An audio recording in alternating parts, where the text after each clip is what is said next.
आणि हृदयद्रावक, अजूनही विश्वास बसत नाही. सुप्रिया सुळे, खासदार सुप्रिया सुळेंनी रात्री 2 वाजता, मध्यरात्री 2 वाजता अशा आशयाचं स्टेटस ठेवलंय.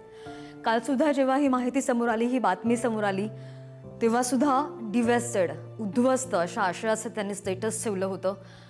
आणि आत्तासुद्धा काही तासांपूर्वी 2 वाजता, मध्यरात्री 2 वाजता त्यांनी अजूनही विश्वास बसत नाही, हे हृदयद्रावक आहे अशा आशयाचं स्टेटस ठेवलेलं आहे. काही वेळापूर्वी बारामतीमध्ये जेव्हा हे विमान उतरत होतं तेव्हा एका कार्यकर्त्यांची, अधिकाऱ्यांची आपण एक प्रतिक्रिया ऐकली की अजितदादांचा फॉर्म भरण्यासाठी आम्ही वाट बघत होतो, मात्र आम्हाला बिलकुलही कल्पना नव्हती की याच गाडीमधून आम्हाला अजितदादांचं पार्थिव न्यावं लागेल. अतिशय मनाला चटका लावून जाणारं हे वक्तव्य होतं. अक्षरशः अंगावर काटा येतो जेव्हा या भावना ऐकल्या जातात, जेव्हा या आठवणींना त्यांच्या उजाळा दिला जातो.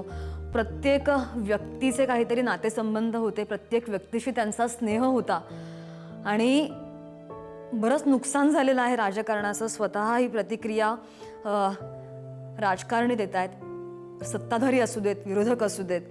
ही कमी भरून निघणारी नाही, हे नुकसान आहे.